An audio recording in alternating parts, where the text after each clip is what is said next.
Hey, it is Bring It In Fridays with me, Jarod Hector, and Coach Thorpe, and Henry Abbott.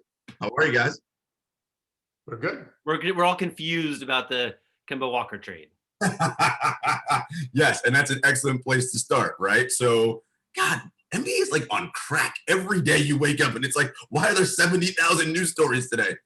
So we wake up, we find out that Kemba Walker on the move to OKC in exchange for Al Horford, Moses Brown, and OKC's getting picks. And of course, the internet going abuzz. Sam Presti's a genius. He just got more number one draft picks and blah, blah, blah, blah, and all this stuff.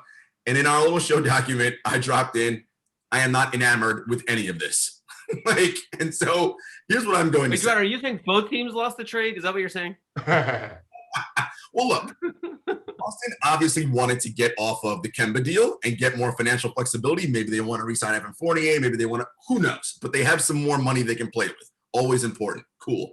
Guess what? We saw in the playoffs, they needed some more mobile size, right? Tristan Thompson was fine, but, he had his limitations. Okay, so they get that back. And Moses Brown's a very good player.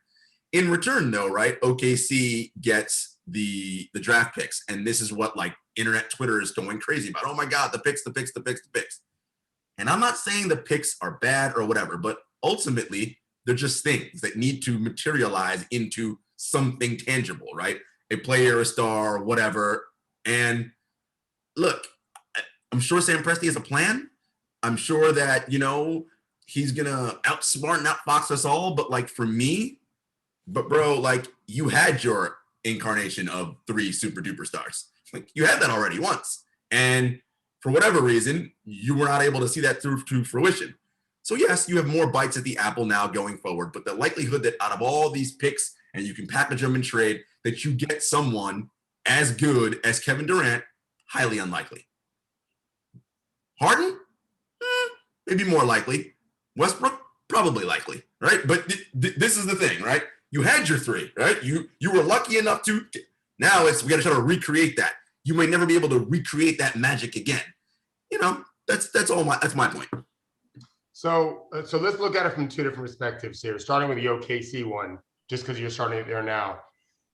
Let's just play a game. Is it possible that he's thinking, all right, I've got so many assets and Shai Gilgeous-Alexander, who they're about to, I'm probably giving a huge deal for his extension, right? And now you're bringing Kemba. Is Kemba good enough to be on a really good player on an up-and-coming playoff team? Is he more likely to be moved? We don't know the answer to what he's thinking there.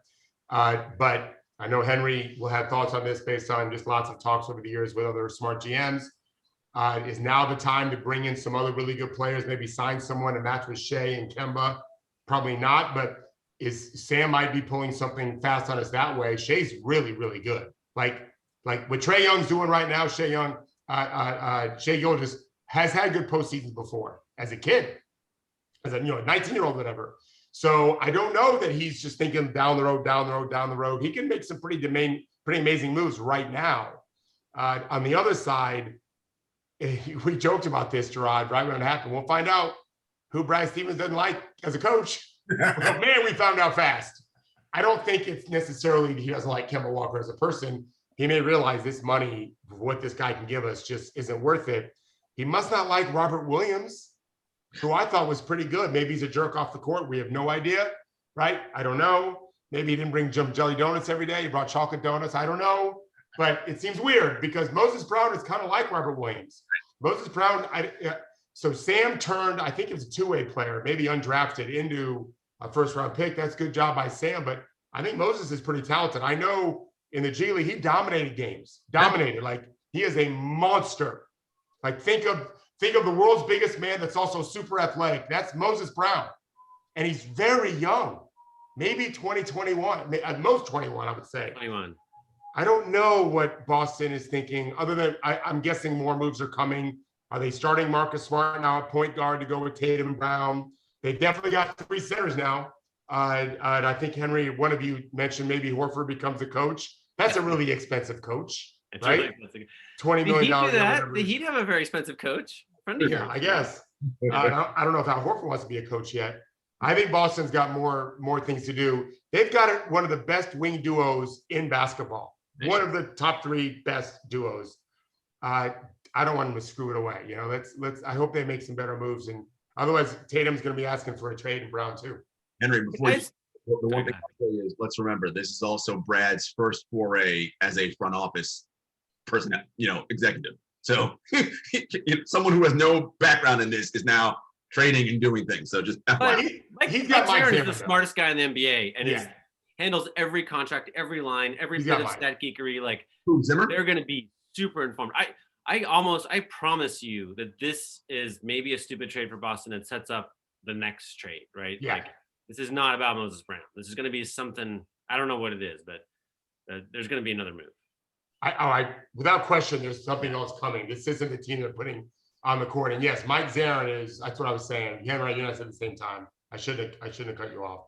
Mike is, I'm sure unless they don't like each other, but my guess is if all of a sudden Mike Zarin resigns, we'll know something more about the inside of Boston. But my guess is this is something that's been percolating for quite a while. And who knows, guys, maybe they wanted to do it before and Danny wouldn't do it. Right? Maybe Mike is playing chess and Danny didn't want to do it. And Brad's like, okay, let's play this thing out, Yeah, that'd be interesting. My other 2 quick thoughts are, my guess is that the Celtics know a lot about Kemba's left knee, more than most, right? So maybe Stephen Alardi, friend of the show, said that he basically thinks Kemba's still going to be good. But maybe if you knew a lot more, you might not think that. The other thing I'd say is tanking teams have a special place in their hearts for injured players, right? Especially injured high potential players. So basically the deal is if he doesn't play, the Thunder get better, right? Because they get better picks. If he does play and he's good, the Thunder get better, right? So to me, this is the kind of thing where if Kemba's rolling and it's like a CP3 Shea thing, and then maybe, David, you think about adding some good now players, right? And if Kemba's out injured, then okay, we're just going to get the best player in the 2022 draft. Or if he's good, you flip him again, right? That's what I think. Yeah, Kemba's ready. He's playing good basketball. Give me your stuff. Someone's going to be desperate to add a point guard to their team. They think he'll win a title with one more really good point guard. Like Boston needs a really good point guard now. And then Sam's like, hey, I got a point guard for you. So yeah, I see. Sam, Brad, you guys know each other. You might like you. Right. I see the move on Sam's side much more. We don't see the Boston move, but we know one's coming. I agree with Henry. I think there's. Well, to Jarod's point, at some point you have to have players. Yeah. If San Francisco's turnaround is going to work, it's going to be because Moses Brown is exactly the kind of thing you're hoping to. Moses Brown, who I believe was cut by the Portland Trailblazers, is exactly the kind of player you want if you're going to improve, right? A 21-year-old who's, according to StatHead, the 4th highest rebounding percentage of players that age of all time. You can't trade all those away for picks, otherwise you're just going to suck. Forever, yeah. He has no worries about job security, though. This kind of play is how you keep your job forever, right, Henry? Oh, well, we got 1 million picks. We're rebuilding. We got these things. This is how you keep the runway long. I guess you can't go 50 years doing that, but some of that. Also, actually, David, I'm interested in using this. So the Thunder right now have the Celtics pick, the 18th pick from the Heat, and the 4th best odds of the top pick in Tuesday's lottery. How many rookies can you have on your team and have it work? Well, the connoisseur of that question is, and have Shea Alexander still want to be here? Right. This guy he's got to be watching Trae Young thinking, I can do that. That's how players think. And I love that. They have to have that swagger. He earned it. He's a really terrific player who's very young and is not likely going to be competing in a playoff game for years as this team is currently constructed. So if they want to keep adding rookies, that's fine. Shea is going to bring a great haul of draft picks. Someone's going to pay that dude a lot in terms of picks if you want to do another deal. He's worth, and he's cheap.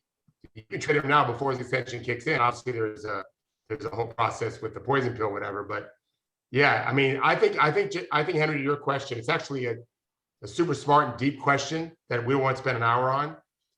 It's hard to develop a lot of young players at the same time. It requires a lot of resources. It's hard to develop one guy. That's why most teams don't do a very good job of it. They have to use your G League. They do a good job. The OKC Blue, I think they do a very good job developing those guys to some degree anyway. Moses Brown being one of them. But yeah, you better get a lot of people working to develop all those guys, because it's like teaching a class of kindergartners that are about to jump into grad school.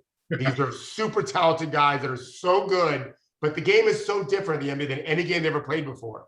And they're eager learners. I mean, you could watch in any playoff game and realize how brilliant these guys are, how fast they think. Just watch Trae Young if you're not sure. The way he processes, guy probably be an amazing chess player himself. But they're young, and when you have a lot of them together, they want to talk, and it's easy to develop just one amidst veterans. A lot of them together is hard.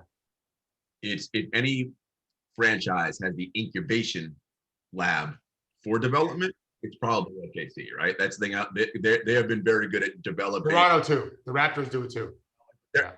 Most of the teams, as we know, Coach, you always say they're terrible at this. They're just not good. So this is a good spot for Oklahoma City, and we'll see what they're able to do. But let's move on, because last night we saw Game 6 of the Nets-Bucks series, and it was funny. It is funny how playoffs, like the ebbs and flows, and like how the discourse around the series changes, right? Before the series started, this is Titanic. It's going 7 games. Everybody's going crazy. Nets blitz out 2-0. Forget it. Sweet. We're going to be down in 5, right? And then all of a sudden, Milwaukee storms back. It's 2-2. I told you. Like, it's just constant in and out. And it's like, how about we just stay mellow and like let's just see where it goes. But that's the fun of sport, right? This title of this is why we love the game, because every night you're like, oh my God, I didn't see this coming. It just is what it is. So I want to start with what the Bucks did, in particularly Giannis and Chris Middleton last night. Giannis first, not settling, right? Attacking and doing all his damage in the paint. Kirk Goldsberry did a tweet this morning, and he listed by games the average distance of Giannis shot per game. This recent game, Game 6, was the closest he has been all series in terms of to the rim. It's like 5 feet. Yeah, because you're freaking Shaq and Joel Embiid. You ain't a wing creator. That's what you need to be. That works, right? Nobody can stop you that way. And the other piece of it, which we always talk about in the playoffs, the ability to create and manufacture shots on the wing. Well, that's what Chris Middleton's for, right? Like, he can do that. He's very, very good at that. And you saw it when they needed that, because for whatever reason, they couldn't get the ball to Giannis. He couldn't get downhill or whatever. Chris can get off the dribble and do things and hit shots and do some amazing things. And we saw, part of that was too Durant and Harden feeling the effects of playing 48 and 46 minutes respectively, 48 hours prior, right? But it was an interesting push-pull that you have to do. And it's challenging. It's really challenging. So Henry, years ago, I don't know if he wrote a piece or if one of his people at ESPN did. It wasn't me. But it was about the Spurs resting players and how that would fire up the Matt Bonners of the team. Like in big games, like not playoff games, but in big regular season games, like Christmas Day games and Miami Heat games, right? And I'm going to have Henry talk about that, but I'm just going to set him up. Imagine saying to whomever it is on your team and your coaches, guys, we're going to sit Durant and KD Game 6. They're exhausted. And whether we play them or not, Game 7 looks pretty likely. It's at home. Let's scheme up a different way to play one time, a throw-out game with Mike James and whatever. I mean, let's play Brown more, whatever you have to do. Let's trap in ways we've never done before because we can. We don't have 2 old guys to worry about and hide. We can play athletically and trap this, whatever, and try to wear them out. Let's play super fast, try to run them into the ground. And if we win, woo, we're geniuses. If we lose, we're probably going to lose anyway, right? The challenge of that, of course, is KD don't think he's going to lose and Harden is going to lose. But they played as tired as we thought they would, as I saw it. And for Brooklyn, I'm very worried about Game 7 for them because of it. But Henry, tell me what your thoughts on that are. Yeah, this was all knowable. Once KD took his I don't know, 5th really difficult shot down the stretch of Game 5, right when he's in peak hero mode, like all of this is set in stone, right? There's no way, unless like an absolute miracle occurs, that he's going to be this good. Also, I think it cements in his brain this is what he has to do for his team, which for a Donovan Mitchell age player is a little different, but for a Kevin Durant post Achilles guy who's been, like he looked a little old at times in this series already, right? For him to think like, okay, whole team on my back, I'm going to do everything. I'm carrying us. This is how we're going to win. Like that is a very dangerous way to think when you're made of soft tissue, right? Like, so I don't know. To me, like this go hard all the time approach is flawed, right? And Paul George just showed us, like, what if the Clippers had Kawhi healthy and sat him for the Paul George game, right? Like, oh my God, now the series is theirs. It takes like 3 days to really rest, right? And like now Kawhi would have his 3 days. Oh my gosh, what is that? Like, we never do that in the NBA playoffs. Like, I don't misunderstand why, but it's just the case that if we look back, there's like this business analysis where you like look back at what we did, like every single game, every single team lost in the playoffs is one where if they had sat their star, they would have increased their odds of winning the series. It's impossible to know that going in. I know it's a stupid thing to think, but like you have to just put that in your head. Like goddamn, like if you're a Nets fan, you wish KD would have sat game 6 now, right? So now this whole thing, all this stuff, all the Prokhorov selling the team, this huge trade, signing the dream team, all of that is for naught if Kevin Durant isn't zipping and jumping and being brilliant on Saturday, right? Tomorrow. And and there's every reason why he won't be. He's just gone through hell. And it's, Henry, you bring this up all the time, right? I'm sure there are smart people within organizations who approach this and say this is a good idea. But the fear is if the loss happens, going in front of people like us, well, not us, we wouldn't ask these questions, but oh my God, how could you not play so? The attack and the barrage you're going to face from the media being like, you idiot, why did you sit your $120 million player? Right? And that's the fear. Nobody wants to deal with that end of it. So they're like, well, let's just, because no one's going to question you for letting your superstar do the hero complex thing, right? And I was thinking about hero complex, like it's everywhere, right? Like it's in our comic books. It's in Metropolis is under siege. No problem. Superman just saves the day. And it's like, yeah, but he may like beat the galactic bad guy, but there are all these other things that happen like on Earth in Metropolis that like help lead up to that point where he beats the bad guy. And no one wants to get caught up in those details. It's just, no, Superman, Galactus, we win. And end of story. And it's like, it's a little more complicated than that. And I wonder, obviously for the Nets, the injuries are the big thing, right? Like if all three are healthy, are we having a different conversation right now? Yes, of course. But an injury, by the way, to note, this was not the thing that most prognosticators thought would be the problem with this team, right? Everybody thought, oh, one ball, those two can't get along. That's not their problem. When everybody's playing, it's fine. Basketball isn't the issue. Getting hurt is the issue, right? And a condensed schedule with the guy. I mean, think about it right now, actually. The person coming off the Achilles is the most healthy of the three people. That's insanity. At this moment, but I'm worried, man. I'm saying I don't believe in God, but I'm saying prayers every second. Like, let's not break Kevin Durant again. This is the perfect way to break him. Perfect. And I'm with you 100%. There's going to be a day where an NBA team has as its president or vice president, an MD or PhD in this field.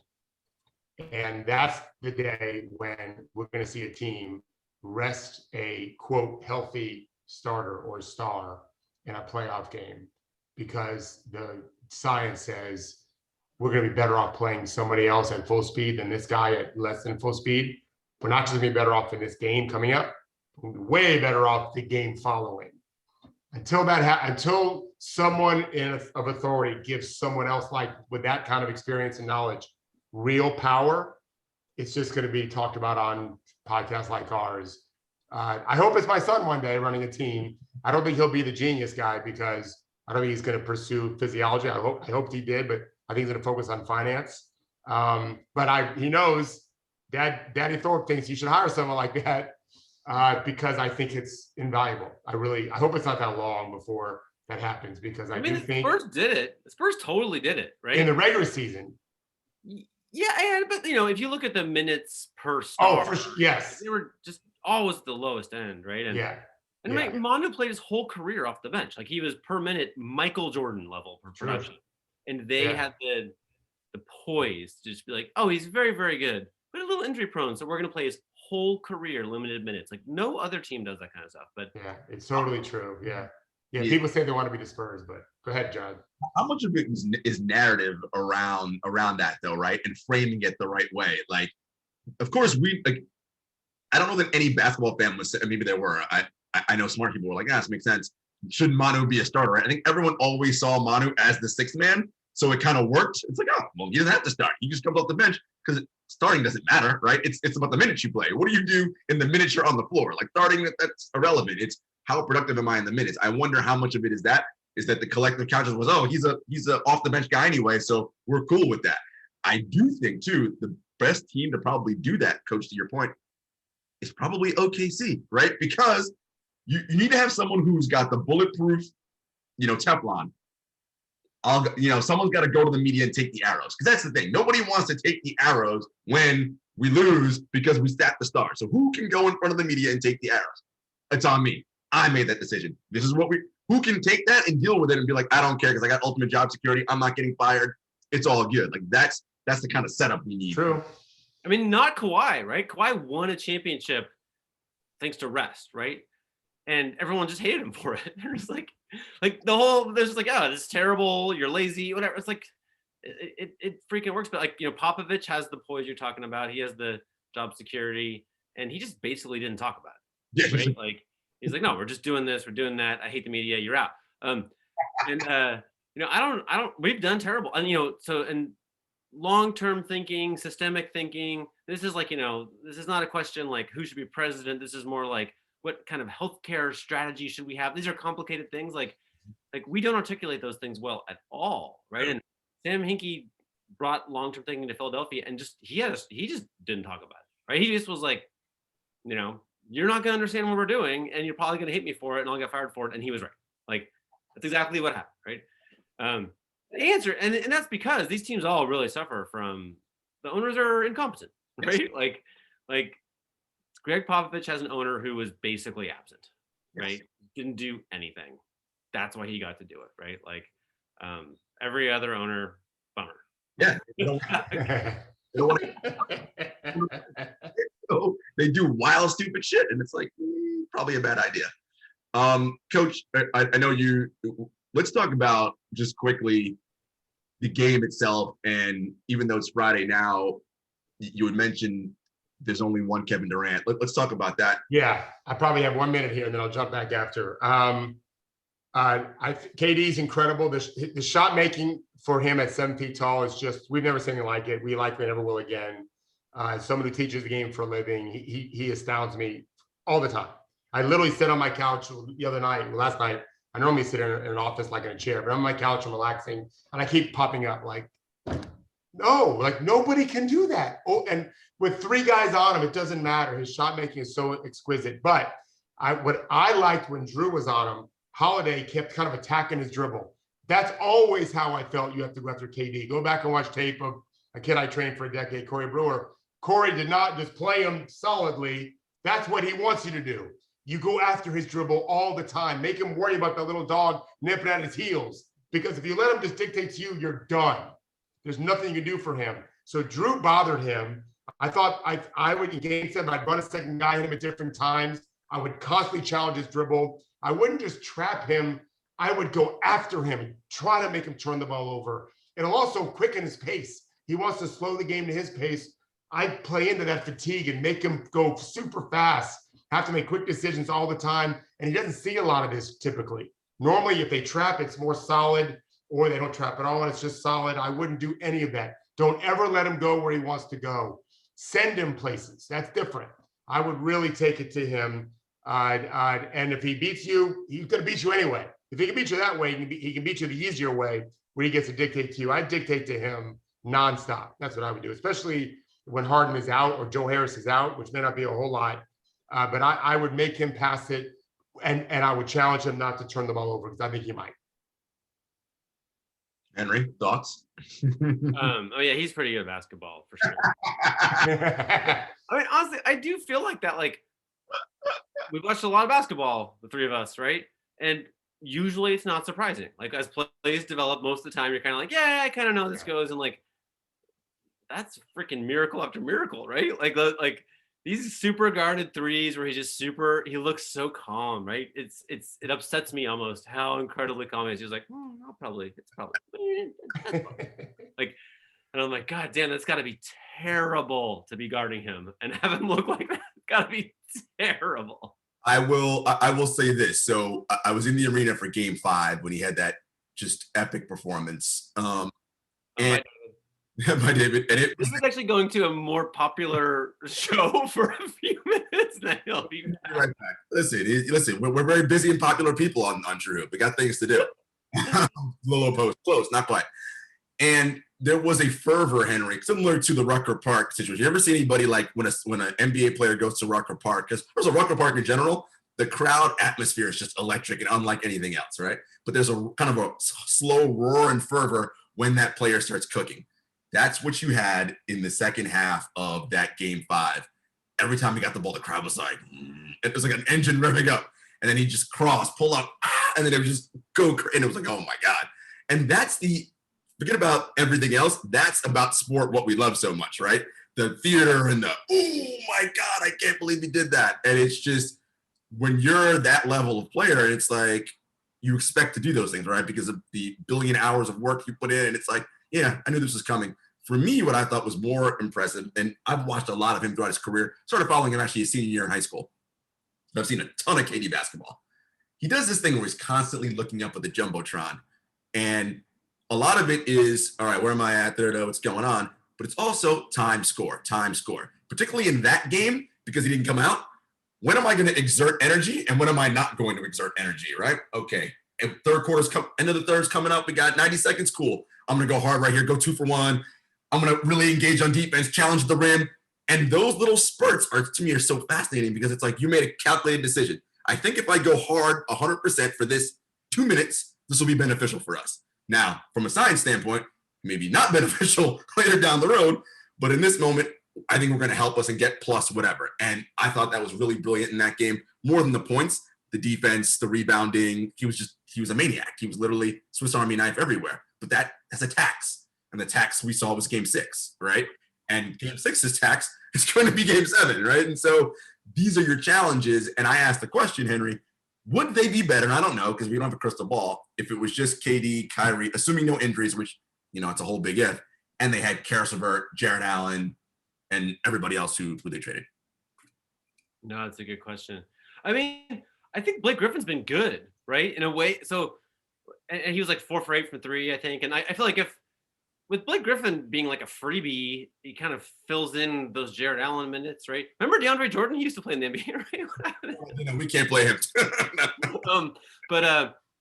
Yeah, I honestly, my thought, I want to talk for a second about your blessing to be in the arena for Game 5 and what a thing that is to see. And you'll remember that the rest of your life. And it made me think a little bit of, perhaps you've seen this video of when he was 1 or 2 years into the NBA, he played at Barry Farms, which is like the DC area Rucker Park, right? And there was this video of him. I swear, as in my memory, he hit like 10 straight guarded threes. It was something like that. I think it was some ridiculous. The whole place is like, basically the game had to be called because they flooded the court. And it's like, and it's fun as hell. It's really fun, right? This is fun. But in that time, they were already in this thing with what's the offensive system that works for KD, and looks a little like, just same debates like Damian Lillard in Portland now. Like, is it like taking turns, or are we going to do something with the teamwork? And that made me feel like, okay, if you just turn Kevin Durant loose and he can do anything, like what he'll do is dribble up and take a contested 3, which is amazing that he hit however many in a row he hit. It was probably honestly 4 of 7, but in my memory, it was 10 of 10. And so he's that guy, but that tendency, that conviction that if we lost, I probably should have hero balled more. That is why Carmelo Anthony didn't last with the Nuggets. That is why this has destroyed a million teams. This is why Russell Westbrook and Kevin Durant don't play together in Oklahoma City anymore, right?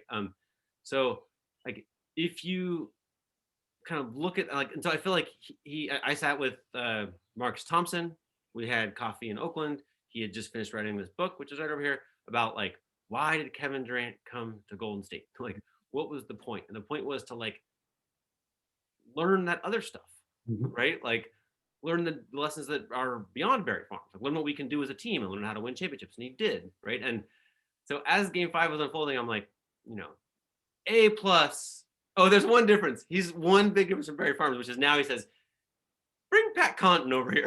Like, that's the one big difference. Oh, yeah, that dude. No, yeah, let him guard me. Yeah. That's not bad. I don't know, but they're killing Pat. But yeah, so that's the one difference is now he chooses. He doesn't just let them pick which defender he's going to shoot a 3 over, and now he picks which one. But I'm like, this is not. They didn't go to Golden State to learn this. Like. No, I will say this though, Henry. Prior to the injuries, though, those first 2 games they won, and even the rock fight in Game 3. They were doing that. They were doing the moving the ball thing. Yeah. Oh, they do it. It's beautiful at times. Yeah. And I think they can do that. And I think it's almost Pavlovian. I think, right? That it's like we talked about this with Giannis, with Russ, it's with every single. First of all, if you make it to the NBA, you have to believe in your mind, I'm fucking really good at basketball, right? Because the billions of people who play ball, for me to be in this league, no, I'm really good. So just about everybody thinks in their mind, the best way for us to get better is for me to do what I do best.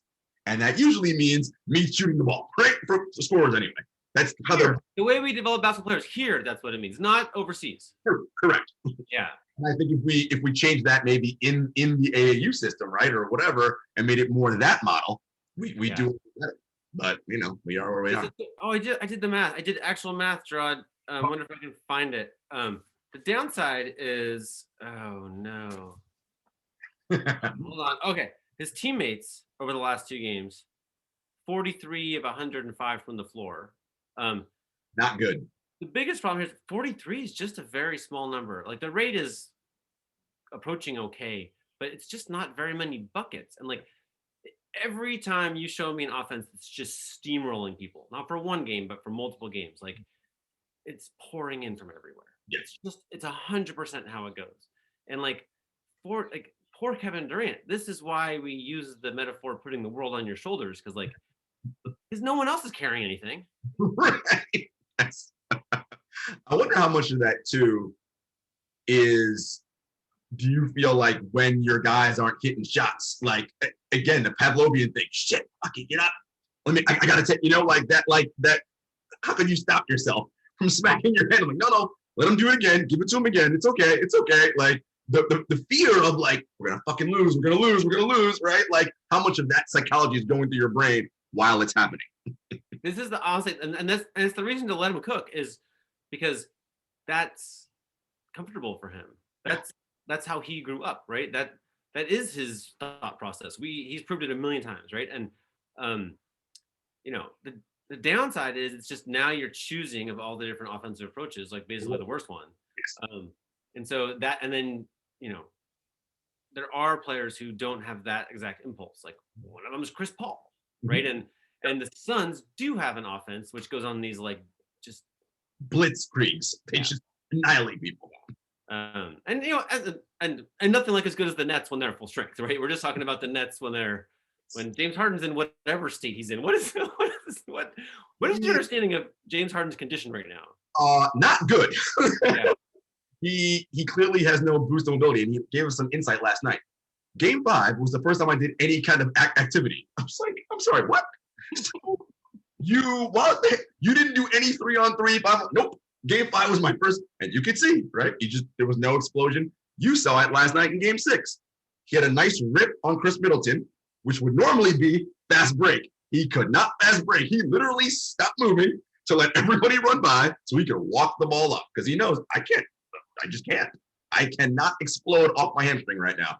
And that, while having his presence, I think, calms some of them down and makes them feel better intrinsically, that I can't measure, I do know that did impact their pace, which is something you can measure, which did hurt them. Because now we got to score against a set Bucks defense when everybody knows much easier to score when the defense is in chaos and trying to find who am I guarding.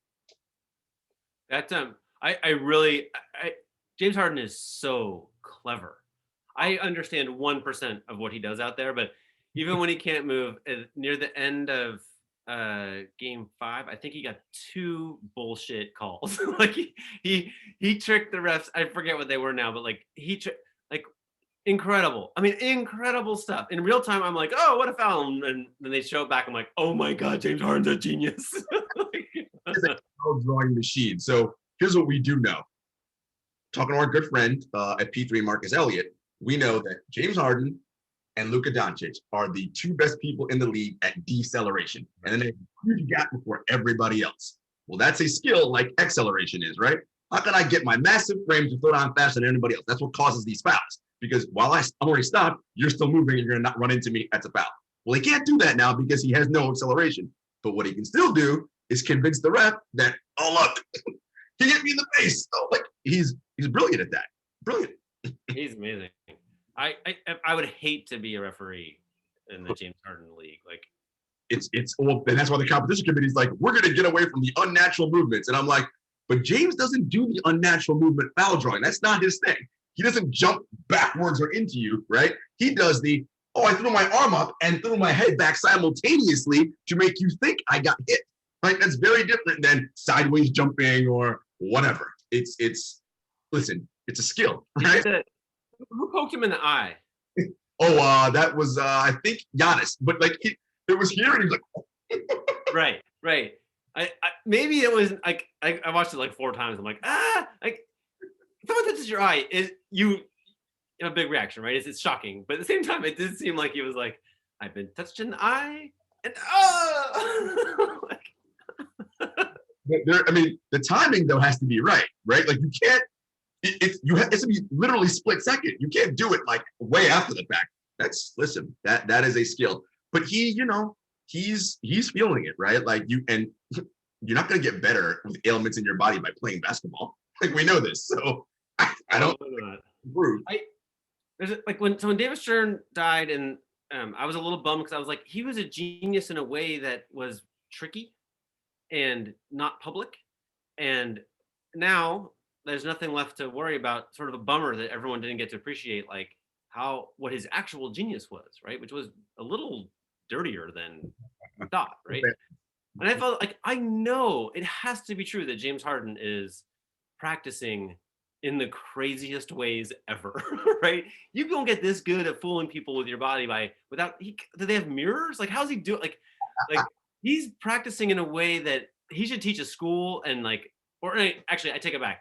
Nobody should study this. It's terrible for the game.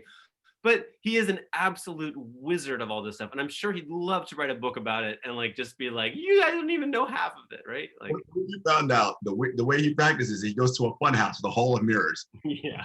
That's what he does. And he's like, all the different portions, that's how he does it. I mean, you have to get good at that. This is like a gymnast learning, how to get a perfect 10, right? He has to. Simone Biles. I'm going to try to do 4 flips in the air now. Let's see if it works. Okay.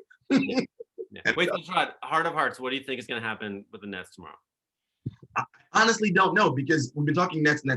While the Bucks played better in game, I'm not 100% confident they're going to do exactly the same thing in Game 7 because they've shown we'll go away from what works for us and do other shit for whatever inexplicable reason. So I don't have full confidence that they're going to do exactly that. But if they do the same thing they did, they will win unless, of course, you get a Herculean effort from Durant and Harden. And guess what? Joe Harris, who's marred in a horrific slump, hits some threes because he's getting. I mean, he's number 3 in terms of except for Harden, he's number 3 in terms of shots. He's getting his normal looks, and he is just not making a thing. I mean, he makes some shots. The series is probably already over if he makes some of those shots, right? So that's the other bit right there. But who knows? Game 7's unpredictable. Anything. What do you think? No idea. I mean, it's totally possible that my views on how the Nets may have already kind of cost themselves the game, right? But the Bucks cost themselves games all playoffs long. Like it's just so many weird, dumb things happen. I don't even know if they really are coached right now. I don't say that to be like a dick. There were a couple of games where Giannis just was clearly not working from a playbook, right? And so what was on the whiteboard? You know what I mean? 8 contested jumpers and pull-up threes early in the shot clock. I'm sure that's what Bud put on the board. And now, like, and when they start fouling Giannis late in the game, like, don't you get this sense of doom? You're just like, oh God, this is. And then he takes 140 seconds to throw up an air ball. You're just like, what is happening here? This doesn't seem like it's gonna work. And let's put it like this: if the game is close like that late, I'm not favoring the Bucks because that's exactly what the Nets are going to do. Yeah, foul him, put him on the line immediately every time. Let's make him beat us there. Which the thing I guess I would say, if let's assume Kevin Durant's going to be like the Nets star. My question is like, will another net be better than Chris Middleton? Yeah, that's the question. Right? Like, and probably not, but maybe. What we've seen from Chris though is the home road splits have been pretty glaring, right? At home, shooting pretty well, doing his thing. On the road, not as much. Does that does it change? Well, then I wonder about that too, Henry. And this is a conversation for a longer day. Is it really about the crowd impacting it, or the different? Because the rim's the same. It's the same basket. Like, why different on the road than at home when you are that level of player? Not a role player, but an actual all-star level player. That seems kind of weird. I mean, in the regular season, I think a lot of it is, your game ends at 11, you get on the plane at 1, you land at 3, like, you're just gonna suck. Like, that's how that goes. But now I think they're flying during the day and they're getting, assuming you can sleep well in a hotel, right? I don't know. There's so many. I've seen early in the days of plus minus, there were like cases of like the stat geek would go over to the player and say like, is everything okay at home? Because you're playing badly in subtle ways, and then they'd be like, how did you know? I've been fighting with my wife, right? And like, things are real, and who knows if some of these things exist in the home road split, You're right. Like Joe Harris, right? What's going on? Maybe some bad things are happening in his personal life. Like us, if bad things happen in our personal life, work's going to get affected, right? Well, these guys are no different. This is their work. But let's move, Henry, to Hawks Sixers. Man, oh man. If I were to tell you that the Hawks had a chance to close out the Sixers in Game 6 at home tonight, what would you say? If I said that 2 weeks ago, what would you have said? No. I would have said no. I honestly, David Thorpe knows a lot about basketball, and the day before that game, everybody was talking about every other news story in the NBA, but he added to the thing we published, like, hey, don't forget, like, the Hawks and Clippers, he picked them both, like, don't sleep on the Hawks here. They could be going home 3-2. And, there's so many things to talk about there, but to me, the biggest one is probably the NBA's in this, like, decline of LeBron and Steph crisis of who are the names that people who aren't hardcore basketball fans will even know. And the answer might be nobody. Like, it might be that, like, my mom might know not a single star under the age of 30 right now. But I think Trae Young might be a name that it helps that it was in New York that but he made name. But I think that the words Trae Young matter. I first know about Trae Young because children told me about him because they were so excited about him in college because he looks like a child. I don't mean that in a way that you empathize, right? Mm-hmm. Every child who sees Trae Young, like, same was true with Allen Iverson, but like you root for him. And in addition to that, now he's like a stone cold killer. Like, that's pretty cool. It is a killer, Henry. And I think, look, the NBA is a TV show, right? We need heroes and villains, and that's how, not for us, but that's how everybody else outside of us gets involved in basketball. His name works, Trae Young, and he's got a young face, right? Short, quick syllables. His nickname is Ice Trae. Oh, this is, all the things are aligning. He's in a big enough market, Atlanta, and he killed the Knicks, which matters because now Knicks fans are going to talk about him forever. It's just brilliant. And he's this little guy, which again makes him relatable to, right, the everyman. And I think he recognizes that. He knows this is a show. I am playing the role in the show. Oh, your team's the hero. Okay, I'll play villain. No problem. He's getting into it with the crowd. He's telling them when he hits dagger threes, like, this is the thing that we need. Not for us, of course, because we're going to watch basketball, so we love it. But for everybody else who wants to tune in, oh yeah, I want to see that guy. I want to see the bad guy. Like, that's the idea. And Trae's phenomenal. I remember, and I've admitted this, I went on MSG Network, so it's out there in the ethos. And I said, I think coming into his draft class, Trae Young has high bust potential. I was like, I can see it. Like, I'm not saying he's going to be, but he has high bust potential. And I made a couple, no high bust potential there. Because what I didn't see was his ability. I knew he led the nation in assists, but leading a category in assists doesn't mean you're a great playmaker. Like, that's just passing to guys who make shots. Oh man, he is a hell of a reader of the game and a hell of a playmaker. And it's so advanced for how young he is. Like, he is so good at it. Like, almost like not quite Chris Paul level PhD, but damn, he's good. And that matters, right? When you got smart people and your leader is the smart guy, you're going to win. Coach is back. We're talking about Trae Young. I'm so happy I made it back for that. So I told this to Henry before once, I think on the phone.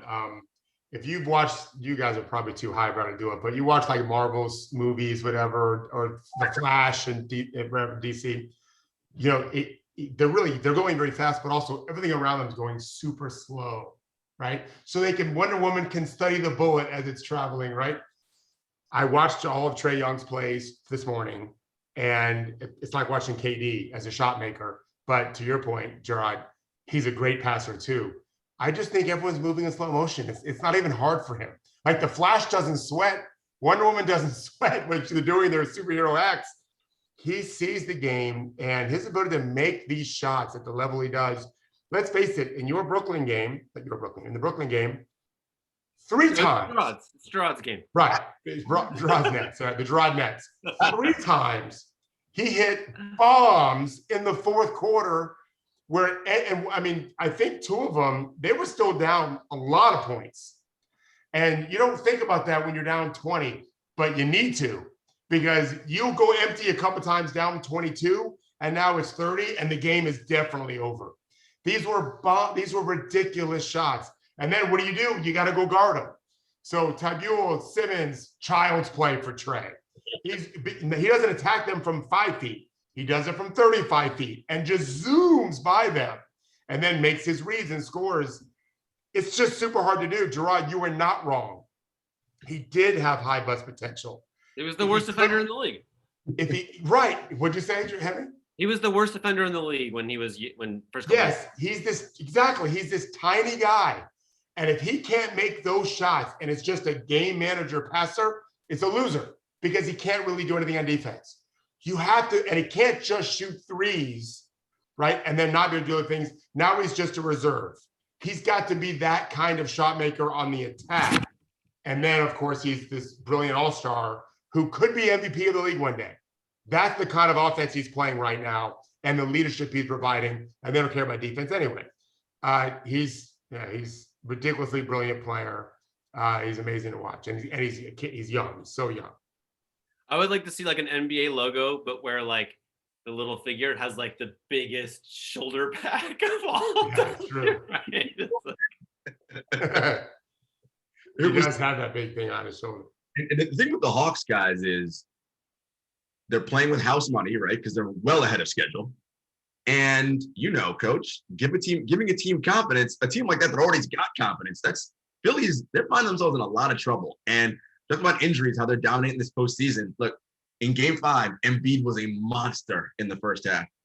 Game 6, not so. I mean, second half of Game 5, not so much. And that's because I'm on a torn meniscus. And every doctor tells you, what is your pain tolerance? The pain doesn't get better as the game goes on. It gets worse. So now, like you can see, he wasn't closing out as fast now we're scoring points and we're coming after you. And if he's not playing at his best, who's scoring on Philly? Tobias? I mean, you wasted a Seth Curry game. Like, they got problems in that. I mean, we know that Daryl tried to trade Ben. We know that. That's right. Seth Curry's been very, very good. Yeah, I think they're going to really try to sit on him tonight, especially as the game goes on and Embiid kind of wears down through pain or whatever. Curry, I think at 37 last game, he's become a terrific player, terrific offensive player, and not so bad defensively they can just expose him all the time.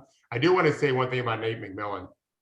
I don't remember who his best guard was. I don't remember if he coached Brandon Roy or not in Portland. He did. But yeah, he's got to be a much better coach than them, which you're allowed to get better as a coach. This is a really good fit for him. I always thought Nate's biggest weakness was I didn't think he was a very innovative offensive guy. but I thought he was brilliant at getting his guys to compete and execute defensively and believe. All those things are important. They're not so easy to get with a disparate group of athletes on your team every year. And so his Pacers team fought like motherfuckers all the time. Well, now they have Trae Young. So he gets all those other great things and that offensive genius who doesn't need, in fact, if you heard them ask the other day, Nate brilliantly and humbly has empowered Trae to run the offense more. Dude, this team is for real for a while, because that's all Nate needed was that genius on offense. Nate does a lot of the other stuff himself. He carries himself so professionally. Ty Lue does the same thing. These guys don't, like Stan Van Gundy quit, and part because he's just so negative, and he's always flustered and floundered. Nate and Ty are probably great poker players. And I think that's really important in the NBA. There's enough drama going on. I don't know, look at I think Steve Nash is good at this too. I don't think Steve Nash is so demonstrative. I think that's a positive thing. I think Nate's been superior in the regular season and in the postseason for sure. And I also think, Edwin, I said this yesterday, there's 7 jobs open, including his, because he's an interim. He doesn't have to stay in Atlanta, but I don't think he should leave unless he goes to Coach Luka. Give him some genius on offense, and I think he's good to go. I'll add this really quick before you say something, Henry. You talk about this all the time, Coach, breeding spirit into others and leadership and that sort of thing. Trae, when talking about Nate, when he's asked by the media, and this is not a knock on Lloyd, but obviously it's a strained relationship. The lightness and joy that comes into his face when he says, man, when your coach believes in you and empower, it's such a, I mean, you can see it. He's like, that unshackles me now. Now I am free to do what I do best. And so, yeah, on top of that, I'm gonna, even though I'm limited physically, I'm gonna try on defense. I don't just stand there and let shit happen. I'll fight and do what I gotta do. Yeah. It's a wonderful thing for Atlanta. I'm happy with what they're doing down there. This is gonna seem like a non sequitur, but one of the most meaningful podcasts I've heard in a long time was the newest Radio Lab is about breath. I could not recommend it more. It's a game changer. It's amazing. But when I heard that, and then I watched Nate McMillan, and they showed the little, unplugged moments or whatever during the timeout, and I was like, that dude's breathing slow. He's breathing, and my guess, and he hasn't always been like that, but my guess is that this is his calculation, is that like if they're gonna go wrong, they're gonna go wrong by being too fiery, too fast, too young, right? But he's just like, remember 1,000, 2,000, right? Like, and I can just feel it, like, don't you want to be in that huddle? Don't you want to play for him? Don't you want to like go out there and run around and get super sweaty, your heart rate's up, and then just like smooth waters? Well, don't forget, guys. Don't forget. And I wonder if maybe if they keep going dry, maybe if they play the Nets, for example, or even no matter who they play next, maybe you can get on a press conference and ask them. This dude was the Team USA coach for a while. And hearing Coach Krzyzewski talk about the impact Nate had with some, guys like Pop, whatever, or PJ, whoever else, I don't remember the guys in the staff anymore. D'Antoni. Who was it? D'Antoni and Boeheim. D'Antoni, right. But D'Antoni and Nate are the ones who told Coach Krzyzewski, we don't have to practice twice a day. Like, these guys are the world's best pros. Once a day is fine.